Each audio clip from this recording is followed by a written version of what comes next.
10장 1절부터 6절까지, 마태복음 10장 1절부터 6절까지.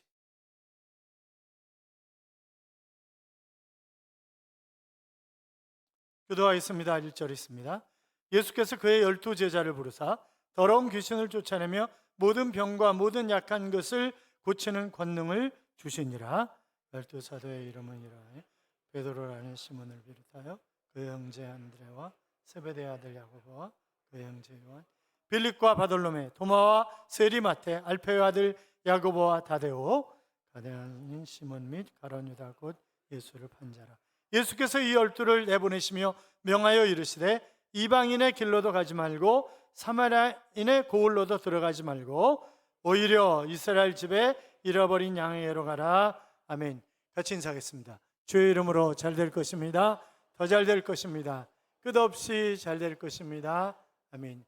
예배 자리에 함께 하신 여러분, 하나님께서 이 한 주간도 동행하심으로 잘 되는 행복한 한 주간의 삶이 될 줄로 믿습니다.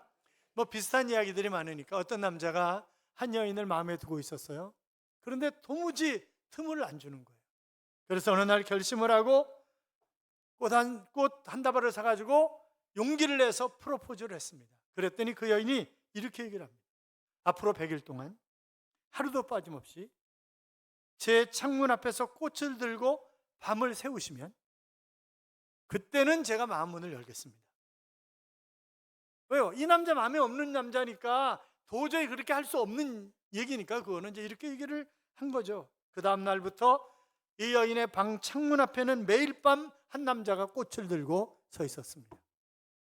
비가 내리고 바람이 불어도 그 여인의 창문 앞에는 하루도 빠짐없이 꽃을 들고 서 있는 사람이 보이는 거죠.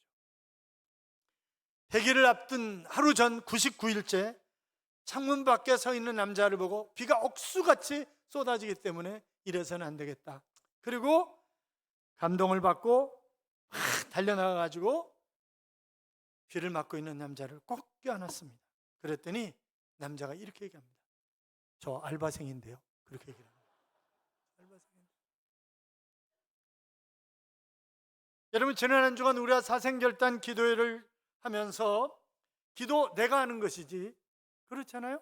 전도 내가 하는 것이지 알바생 시켜가지고 하는 거 아니잖아요? 그렇잖아요. 사생결단 기도회 하면서 몇 명을 품고 기도하기로 했어요? 12명. 몇 명을 교회로 모시고 오기로 했어요? 참석을 했어야 또 알지. 몇 명을 교회에 정착시켜서 알곡 신자로 만들어 최선을 다해서 하나님의 나라를 확장하며 함께 가기로 했어요? 2사람. 제가 왜 이사야서를 안 하고 지금 마태복음 10장 12를 하고 있는 줄 아세요? 수요일날 강사로 오신 고영철 목사님이 제 25년 전 제자예요. 그러나 그럼에도 불구하고 그가 제자로 온 게 아니라 강사로 온 거잖아요. 그 강사가 저한테 다음 주일날 12에 관한 설교를 해주시면 안 되겠냐고 그렇게 얘기를 하셨기 때문에 지금 12에 관한 설교를 하고 있는 거예요. 저도 순종하는 마음으로. 다 그렇게 하기로 하셨으니까 다음 주일날 봐요. 교회 맺혀지겠네. 다음 주일날.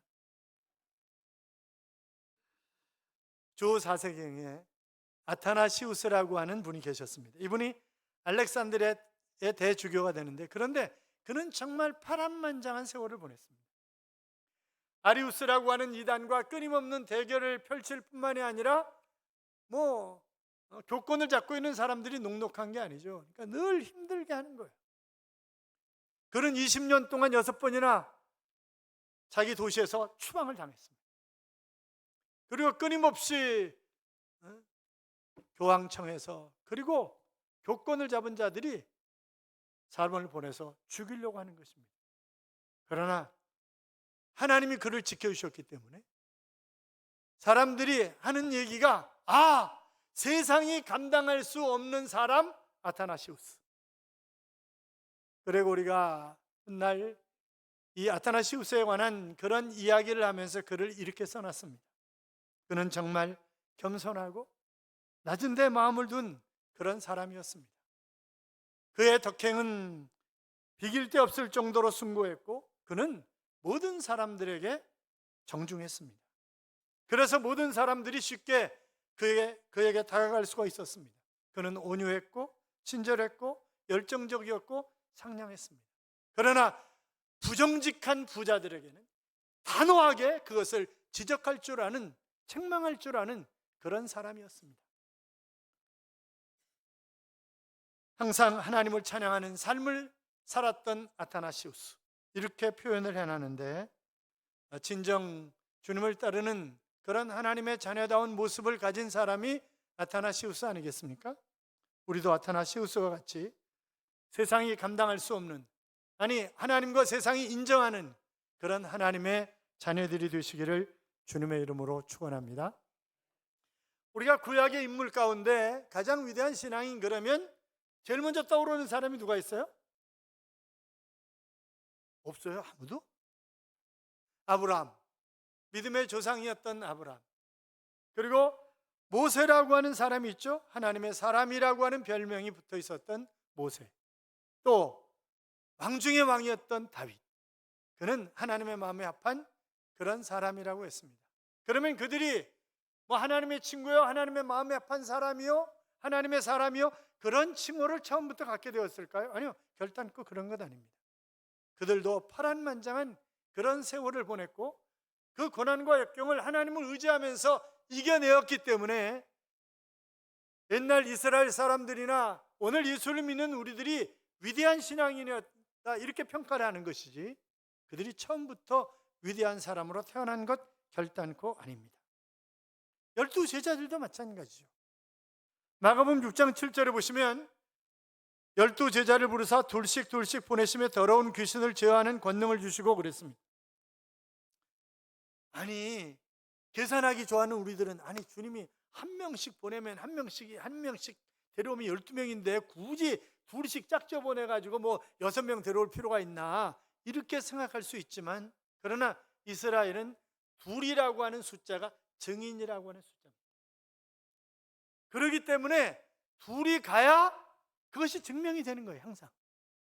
뿐만이 아니라 둘이 가면 서로 의지할 수 있고 힘이 되어줄 수 있잖아요. 한 사람 전도하면 한 사람 기도하면 되고, 그렇잖아요. 그렇기 때문에 바로 어떤 일에 대한 그런 효과적으로 일을 처리하기 위해서 둘씩 보냈다, 그렇게 이야기할 수 있을 것입니다.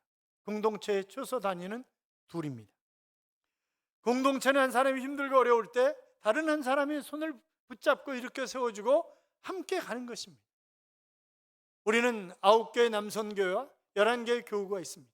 그리고 젊다 선교가 있고 청년회와 각 교회 학교들이 있습니다. 우리의 공동체가 서로 힘들고 어려운 사람을 밀고 끌고 당기고 이러면서 함께 가야, 그래야 교회가 아름답게 성장을 하는 것이지, 못 본 척하고 그냥 내버려 두면. 그러니까 근데 좀 안타까운 일도 있어요. 교구장도 그렇고 순장도 그렇고 교육자들도 그렇고 막 전화를 해, 결석하고 전화하고 그러면 아우 전화 좀 하지 마세요. 아우 나 신경질 나서 교회 못 나가겠어. 그러는 분들이 있어요. 그런데 몇 번 또 전화를 안 하잖아요. 교회는 나한테 관심이 없어. 나오지 말라는 모양이요. 이러는 사람도 또 있어요. 이게 어느 장단에 춤을 춰야 될지 몰라요. 그리고 또 이런 분도 있어요. 목사님이 지난 몇 달 동안 나를 아는 척을 안 했다는 거예요. 그래서 뭘 아는 척을 안 했냐고 그러니까 들어오는데 눈을 안 맞춰줬다는 거예요. 아니 여러 사람 들어오면 눈을 뭘 맞춰요? 나갈 때 그냥 인사하면서 뒤에 사람 쳐다봐요. 안녕히 가세요. 안녕히 가세요. 뒤에 사람 쳐다봐요. 그런데 그걸 눈 안 맞춰줬다고 삐졌다는 거예요. 그러지 마요. 삐지지 좀 마요, 제발. 자, 예수님이 산에서 밤이 맞도록 기도하신 후에 제자들을 부르셨습니다. 그런데 뭐라고 기록했냐면 자기가 원하는 자들을 부르시니. 자, 누가 원하는 사람이요? 예수님이 원하는 사람이요. 예수님이 원하시는 사람을 부르셨지 자기가 제자 되고 싶다고 제자 된 건 아니었어요.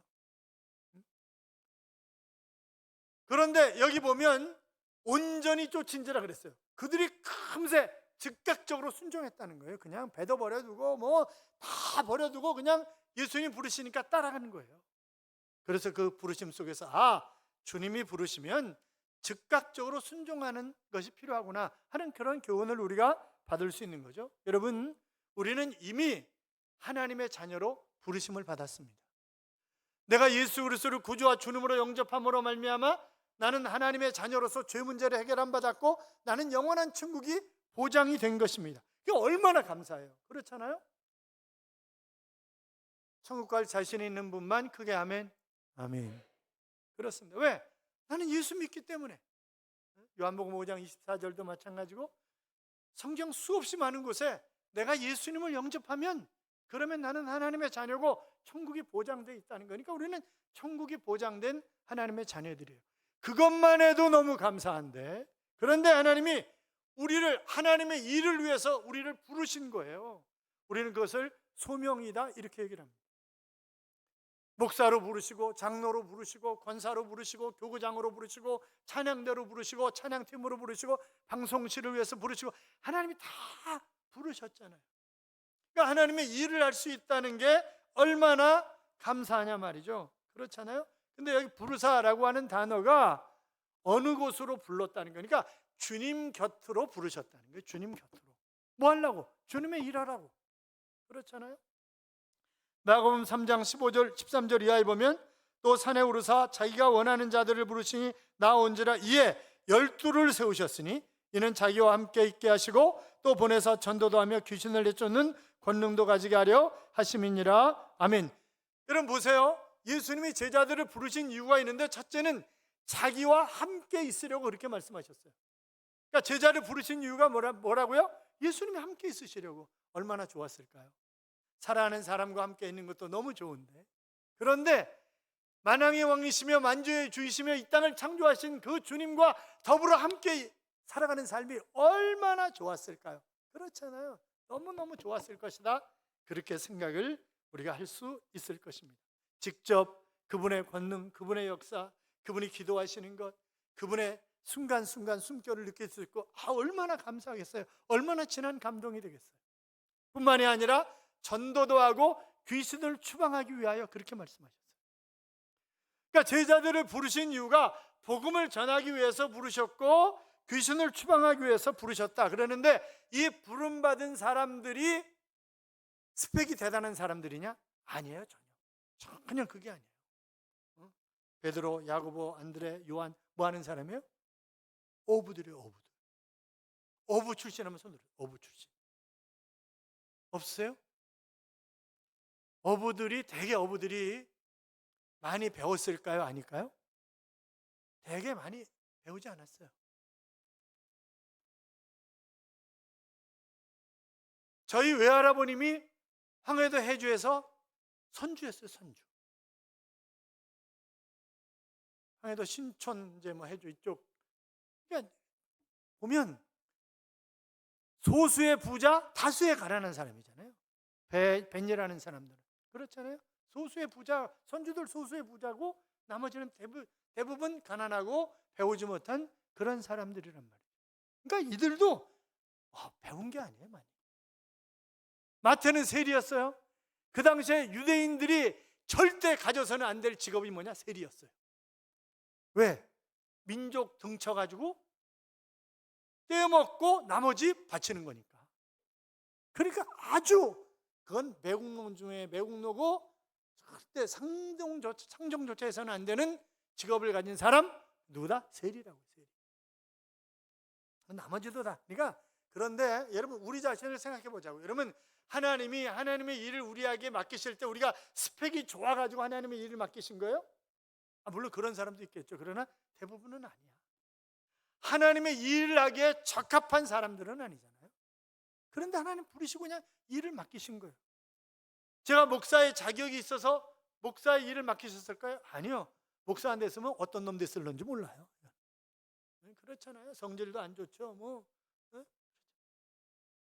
어떤 사람들은 그래요. 내가 일이 많아 죽겠다고 막 빨리 은퇴했으면 좋겠다고. 진짜로 은퇴했으면 좋겠어요? 지난번에 은퇴하신 목사님들 전부 다 모시고 그리고 교회에서 아주 상다리 부러지게 차려드리고 그 다음에 봉투도 다 사모님들까지 10만 원씩 넣어가지고 다 드렸어요. 그런데 그분들이 단체로 저한테 하는 얘기가 있었어요. 유 목사님 은퇴하지 마. 은퇴라는 소리도 하지 말라는 거예요. 그런 얘기 하지 마세요. 은퇴하는 첫날부터 찬밥이야, 찬밥 이렇게 얘기하시는 거예요. 은퇴하는 첫날부터 찬밥이라는 거예요. 그래서 그러니까 이걸 저걸 보기 싫으면 그냥 멀리 떠나야 되는 거예요. 그래서 저는 거금도로 가려고요. 아니 그런 얘기 하지 말라니까 막 이러고 이러시더라고요. 그러니까 너무 아니 저희 사돈이 안양 평촌에 있는 세종한교회 이제 은퇴하셨어요. 세종한교회는 우리 교회가 우리 교회보다 한 10배도 더 커요. 한 20배쯤 클 거야. 그런데 몸이 안 좋으니까 일찍 은퇴를 한 거예요. 늘 이제 몸이 안 좋으시니까 뭐 저기하고 물도 냉장고 안에 에비앙 물 채워져 있고 딱 채워져 있고 그랬어요. 근데 은퇴하고 한 달 딱 지나니까 삼다수로 바뀌었어. 그러더니 그 다음 달 되니까 없어졌어. 물이 없어졌어요. 그분이 협소증 때문에 비즈니스 클래스가 아니면 비행기를 못 타고 다녀요. 그런데 어느 날 공항에서 만나는데 저가항공을 타고 가시는 거예요, 필리핀에.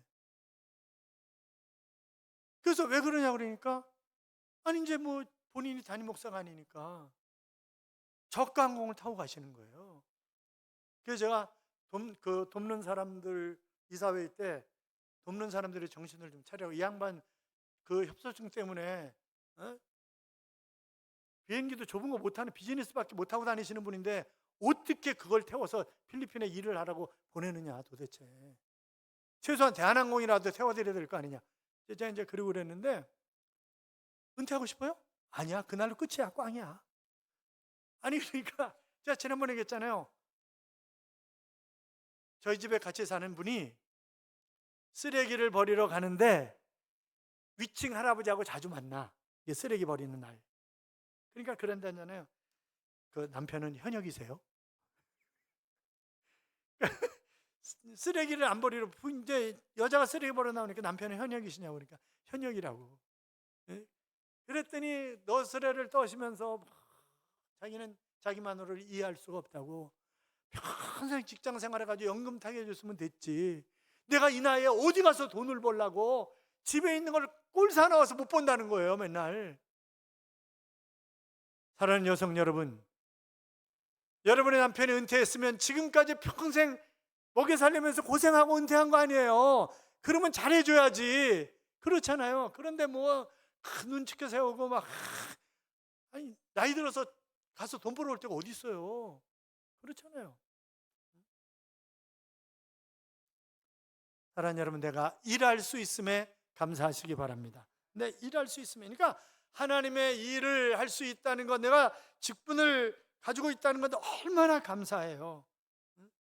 이스라엘 백성들은 12이라고 하는 숫자가 굉장히 소중한 숫자예요. 왜냐하면 둘은 증인이에요.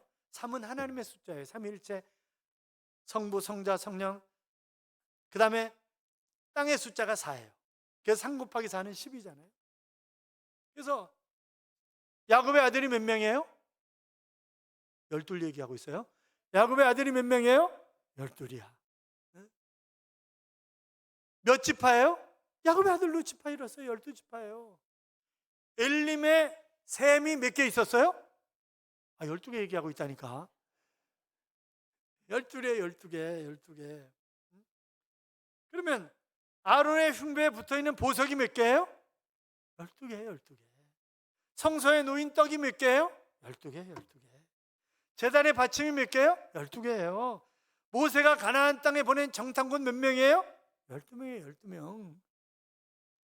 그러니까 요한계시록에 보면 24장로가라고 하는 얘기는 구약과 신약의 대표, 결국 하나님을 믿는 전체를 표현하는 그런 말이다. 그렇게 얘기할 수가 있는 거죠. 사랑하는 여러분, 그런데 예수님을 따라다니는 무리들이 많았어요. 오병이어의 기적 현장에서는 5,000명이 먹고 떡이 12광주리도 남았다 그랬는데, 그런데 거기 남자 장정만 5,000명이에요.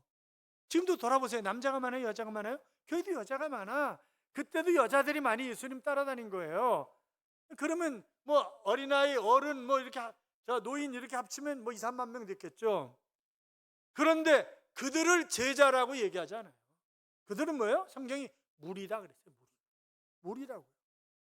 그러나 소수 예수님을 구주와 주님으로 영접하고 그분의 일을 위해서 따라 나선 사람들을 제자라고 얘기를 해요. 70명의 제자도 있고 뭐 제자들이 많아요. 그러나 그 제자들 가운데 하나 예수님이 원하셔서 부른 12명을 바로 12사도라고 이렇게 얘기를 한다. 그래서 그들에게는 하나님이 특별한 능력을 주셨어요. 그러니까 사도직을 감당할 수 있도록 특별한 능력을 허락하신 것을 우리가 볼 수 있는데, 이 권능을 주셨다 그랬는데 권능이라고 하는 말은 능력과 권위라고 하는 말이 합쳐진 그런 단어예요. 자, 사도들은 주님이 주신 능력과 권위가 있었습니다. 그러면 오늘 우리와 똑같이? 아니요. 오늘 사역자들은 그런 건 아니에요. 그 당시에는 왜 그래요? 성경이 아직 완성된 때가 아니에요. 그러니까 이것이 옳은 것인지 그른 것인지, 오른쪽으로 가야 되는 건지 왼쪽으로 가야 되는 건지, 이것이 2단인지 5단인지 구분이 안 될 수가 있잖아요. 얼마든지. 성경이 아직 완성되지 않았기 때문에, 그래서 사도들에게 바로 능력과 권위를 주어서 모든 일을 처리해 나가고 교회를 이끌어갈 수 있도록 하신 것입니다. 그러니까 그들에게 권위뿐만이 아니라 또 뭘 주셨어요? 여러 가지 능력을 주셨는데, 여기 보면 귀신을 쫓아내는 능력을 주셨다 그랬어요. 그러니까 이 귀신이라는 단어와 영이라는 단어를 같이 쓸 때가 많은데, 그런데 거기에 더러운 영이라고 돼 있어요. 더러운 영, 더러운 귀신. 왜 더러워요? 귀신은 끊임없이 우리가 죄 지을 수 있도록 만드는 그런 족속이기 때문에, 그래서 더럽다 그런 표현을 썼어요. 그러니까 내가 자꾸 죄를 짓고 있으면 혹시나 내 안에 귀신이 있는 것 아닌가, 이런 생각도 한번 해볼 필요가 있다 이 말이죠. 그래서 이 사도들은 더러운 영과 싸우기 위해서 그들을 압도하는 그런 권능이 그들에게 필요했던 것입니다. 또 모든 병을 고쳐드려, 모든 병과 모든 약한 것을. 그랬어요. 여러분, 병 가운데 병명을 모르는 것들 얼마나 많아요. 그런데 모든 병, 모든 약한 것을 다 고치셨다 그랬습니다. 여러분, 우리가 사도들과 똑같지는 않지만, 그러나 우리에게 주신 사도직이 있습니다. 그것은 뭐냐면 복음을 전파하는 직입니다. 내가 복음을 전해야 되는 거예요. 그리스도를 전파하는 직이에요. 그분이 나의 죄값을 담당하시고 십자가에 못 박혀 돌아가셨고 부활하셨고 승천하셨고 하나님 보좌 우편에서 말할 수 없는 탄식으로 나를 위해서 지금도 기도하고 계시고, 그런 모든 것, 이제 다시 심판하기 위해서 이 땅에 오실 것이고 복음을 전하는 그런 직책이 우리에게 주어진 거예요. 그건 예수 믿는 사람은 누구나 다 그걸 부여받은 거예요. 뿐만이 아니라 교회를 세우는 일을 하는 거예요. 교회가 아름답게 세워져서 하나님의 영광을 드러낼 수 있도록 하는 그런 역할을 바로 할 수 있도록 그런 직분을, 뿐만이 아니라 사도의 능력을 어느 정도 우리에게 허락하셨어요. 그래서 우리가 복음을 전할 때 그 복음을 받는 사람들이 힘들고 어렵고 병들고 그럴 때 우리가 기도하면 환자가 치료될 수 있고, 기도하면 귀신이 추방될 수 있는 거예요. 그러니까 내가 간절히 기도해 보세요. 놀라운 역사가 일어나는 거예요. 그런데 이러면 안 돼. 귀신한테 제발 가주세요. 네? 좀 가주시면 안 되나요? 이러시면 안 돼요. 그건 뭐예요? 꾸짖으라 그랬어요. 꾸짖으라. 더러운 귀신아, 내가 예수의 이름으로 명하노니 너는 하나님의 사람에게서 떠나갈지어다. 이렇게 외쳐야지, 쫓아내야지, 책망을 해야지. 좀 가주세요. 이러면 안 돼. 그런데 중요한 말씀이 있어요. 5절 6절 봐요. 같이 읽어요. 예수께서 이 12를 내보내시며 명하여 이르시되 이방인의 길로도 가지 말고 사마리아인의 거울에도 들어가지 말고 오히려 이스라엘 집의 어린 양에게로 가라. 자, 잃어버린 양에게로 가라 그랬어요. 잃어버린 양에게로. 우리에게 적용하면 꼭 같은 것은 아니지만, 교회 나오지 않는 사람, 여러분 이제 교회 성장해 보면 이런 얘기가 있어요.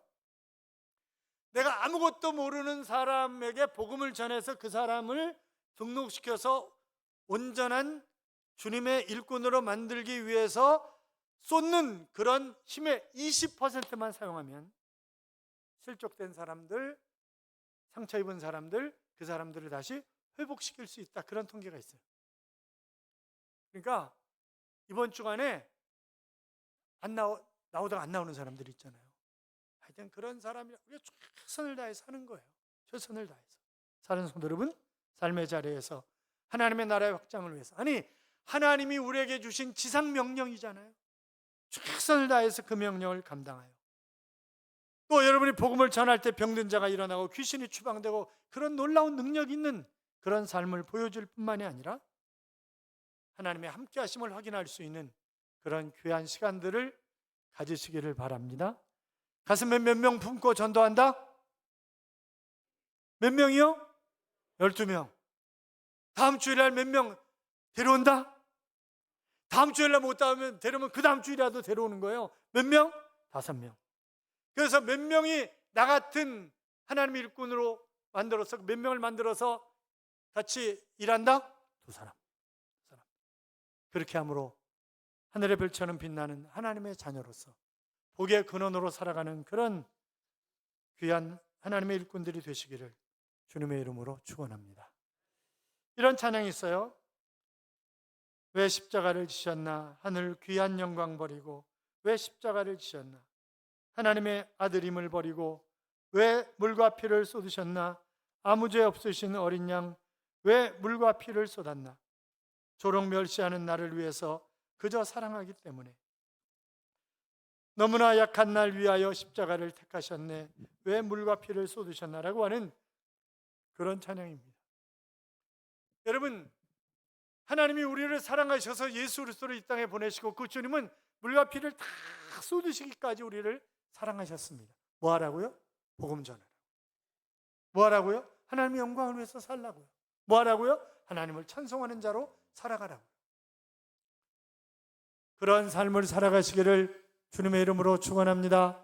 축원합니다.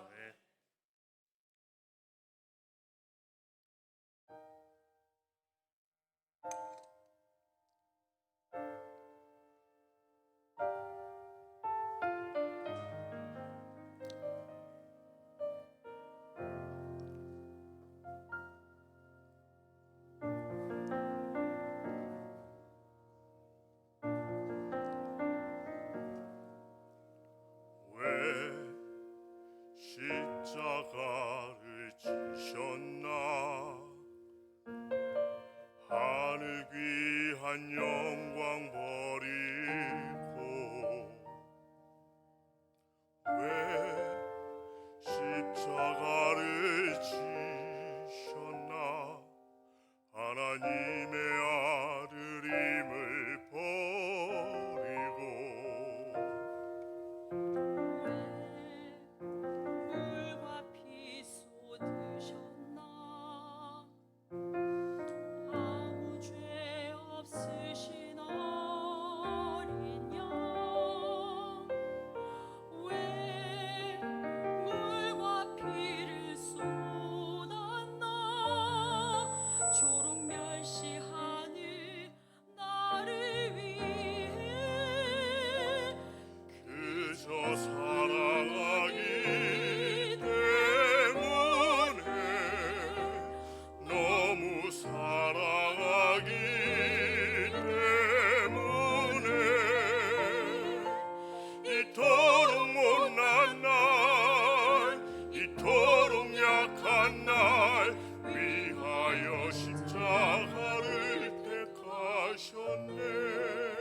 수도 없이 주를 부인했는데 아버지의 곁을 떠나 방황했었는데 주를 향해 돌 던질 때 나도 함께 있었는데 사랑받을 것 하나 없는데 왜 날 위해 그저 사랑하기 때문에 너무 사랑하기 때문에 이토록 못난 날 이토록 약한 날 위하여 십자가를 택하셨네.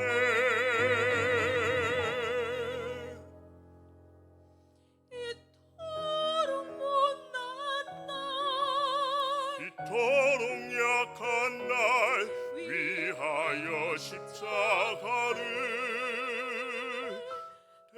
택하셨네.